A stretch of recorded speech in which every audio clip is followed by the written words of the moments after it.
In this tutorial, you will be guided through the action-oriented task template. We will walk you through the design of an appropriate light task for your particular set of learners.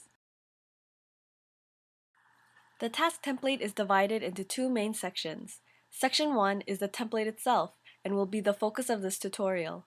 Section 2 presents a set of instructions designed to help you navigate Section 1. We will elaborate on these instructions in this tutorial. In Section 1, there are 5 parts. This tutorial will help you complete each of the parts listed, but they don't need to be completed in this order. Be prepared to move back and forth across the different parts of the template as you design the task. To help you develop a task, you will need to consult a number of documents that we have compiled in the linked here package provided to teachers. Please take a few moments to locate the following documents before you continue. We will be referring to these documents throughout the tutorial. In order to complete the task template, we recommend that you follow these 6 guidelines. First, begin by using a backwards design. Second, select the relevant descriptors for your task. Third, develop the subtasks and lesson plans. Fourth, check the task to ensure that it is balanced. Fifth, create your assessment tools. Finally, review the task for completion and coherence. We will be looking at all 6 of these steps in depth, starting with step 1. When designing your task, the best way to proceed is to use a backwards design. This means that we will think about the objectives first, as well as a possible task scenario that allows you to embed those objectives into a real-life activity. Think of a real-life situation your learners might encounter, where these objectives would be relevant.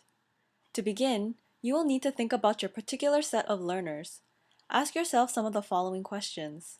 What is the target CEFR level? For example, A2, B1? What is the context? Are the learners in elementary school or middle school? Continue thinking about an appropriate task. What type of task would help the learners achieve these objectives? What do you expect students to be able to do by the end of the task? What are some other languages in the students' plurilingual repertoires that can help them achieve the task? How can you embed this in your task planning? As you draft an appropriate scenario, reflect on how this can contribute to the learner's holistic development in terms of their body, mind, spirit, and emotions. You will need to keep the quadrants of the medicine wheel in mind during every stage of planning. The medicine wheel overview and tutorial can help you better understand the implications of the dimensions involved. Once you have thought about the previous questions, you can now use that information to begin filling out Part 1, the task description. We suggest that you fill out sections 1 to 7 at this time. You will have a chance to refine this section later as you finalize the task. Here is a completed sample of sections 1 to 4 of Part 1. The short scenario should be written in language directed at the learners so that both students and other light users can easily understand the task. Later on in Part 3 of the template, you will be describing the task in greater detail, planning each stage of your lessons. For other examples of level and context-appropriate tasks, you may wish to browse the action-oriented task catalog provided. Now that you have drafted your scenario, you will need to select relevant descriptors for sections 8 to 12 in Part 1, the task description. Having a series of descriptors will help you make explicit the main actions that learners will be able to perform by the end of the task and how they will perform those actions. Let's start with Section 8, Communicative Language Activities Expressed Through Can-Do Statements. These refer to what the students can do in terms of speaking, writing, listening, interacting, or a combination of these. Use the CFR the extended set and the CFR descriptors catalog to help you select the relevant descriptors for your CFR level. The guide is particularly useful because it is divided into the same sections of the template, so it may be easier to navigate than the extended set. As you browse through the descriptors, you might think that many or most of them can be applied to your task. However, we suggest that you limit your selection to only a few main can-do statements to make your task more feasible. You may want to adapt the descriptors to meet the specific needs of your task, such as specifying the type of text or type of situation. Here's an example of an original can-do statement and one that is modified to fit a particular task. Take a few moments to look at the modifications in this example.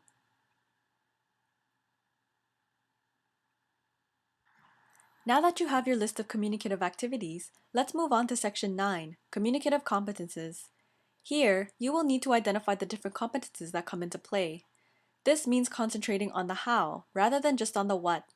It is important to keep in mind that the same activity can be done with a different quality of language according to the proficiency level of the learners and still be effective. Ask yourself, which competences do they need to perform the action? Which competences can they develop by performing the action? As you know, in language learning, there is much more than grammatical precision.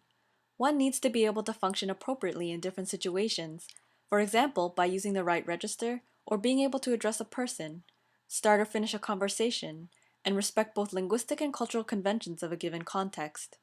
To help you select relevant descriptors, consult the CFR Descriptors catalog and the separate list of sociolinguistic, pragmatic, and sociocultural descriptors to help you. Again, these may need to be adapted to fit your specific task. Next is Section 10, the plurilingual and pluricultural dimension. As we saw in the tutorial on plurilingualism, students don't start from scratch when learning a new language. This previous experience can help them in their learning process. Integrating a plurilingual dimension will also help them develop sensitivity to other languages and cultures. In order to complete this section, think about where and how students' plurilingual repertoires can be involved. For example, they could be made aware of the similarities and differences in vocabulary and cultural perspectives on the task topic. Use the CFR Descriptors catalog to select a few relevant descriptors. Learning is a process of mediating and also reflecting. These are reflected in sections 11 and 12. To complete this section, you will need to consult the CFR Descriptors catalog and the Ability to Learn overview. For selecting relevant mediation descriptors, ask yourself the following question. How will students help themselves and others understand and produce the text linked to the task? For completing section 12, ask yourself, how do students reflect on their learning process and build on their strengths? There are no proper descriptors for ability to learn in the CFR, but our document on ability to learn language learning strategies can help you. Once you have finalized part 1, you will have a complete understanding of your goals and the different dimensions you will have to bear in mind. Now you can begin to design the various lessons or subtasks that will help your learners prepare for the culminating task. In your planning, don't forget the various dimensions of the medicine wheel that you have identified as relevant. To help you plan your lessons, think about how the task can be realistically broken down into subtasks. Each subtask should help learners build the competencies they will need to move towards the culminating task. Here's where your Part 1 overview comes in handy. Think about how the different subtasks can be designed to focus on the descriptors you've chosen. Part 3 task development helps you with this. Include your notes on what happens, who does what, and which resources you and the learners will need. Remember that these instructions are meant for you, and so the language here doesn't need to be graded for the learners, as in Part 1. Now that you have planned your lessons, you now know how much time and what resources you will need, and you are aware of the potential stumbling blocks. So now with these elements, you should be able to complete the remaining sections of Part 1, Task Description. Returning to your medicine wheel quadrants, here are some questions you may want to ask yourself as you plan each subtask. White, will learners focus on their metalinguistic awareness? Yellow, is the task connected to the community? Red, will learners create visuals to support their learning? Black, will learners be reflecting on nonverbal learning strategies? Once you have seen which quadrants are more relevant to your task, you will be able to reorder these accordingly in Part 1. Now let's move on to Step 4. Because you have many elements to consider, we've designed the Task Planner to help you visualize how your work will develop towards the culminating task. This will help you see all of the elements together and identify any imbalances you may want to correct. You can do this in Part 2, My Task Planner. You may want to start with the culminating task and work backwards. This way, you can identify any inconsistencies more easily. For example, you might notice that the culminating task focuses on oral interaction, but oral interaction has never been covered in any subtask. Or, several subtasks may focus on pragmatic competence, but this is not necessary for the culminating task. After you have completed Part 2, you may need to refine some aspects of Part 1 and 3. Feel free to do so at this time. The next step is to create your assessment tools. In the template, there are 2 parts to the assessment. Part 4, the observation checklist to be used by the teacher, and Part 5, the self-assessment checklist to be used by the students. This is a very easy step because you already have all of your descriptors listed in part 1 of the template. Here is a sample excerpt from a completed observation checklist for part 4, the teacher's use. The empty checklists are organized around the descriptors you have chosen in part 1, sections 8 to 12. Here's an example of part 5, the self-assessment checklist for the student's use. You can see that the student's checklist will look slightly different from part 4, the observation checklist. For both the category names and the descriptors, language should be written in a way that students can understand. For example, instead of the category name communicative activities, the student's checklist reads, "What I can do in the language I am learning." The descriptors will also need to be expressed in I can form and reworded, so that the students can understand them with level and age appropriate language. You may find that not all of the same descriptors will inform your observation checklist and the self-assessment checklist. For grading purposes, please see the separate document titled Assessment Rubric.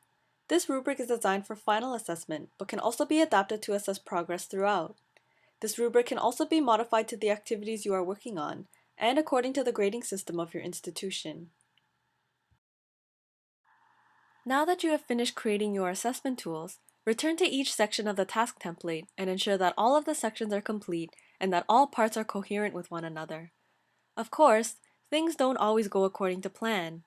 That's why we recommend updating your template as you and your students work through the task. Recording any changes and modifications can help you with your future planning. It can also help other educators plan their own adaptation of the task in their contexts and be better prepared for some of the stumbling blocks they might encounter. This is the end of the tutorial on the action-oriented task template. On behalf of the entire Linked Year team, thank you for your hard work.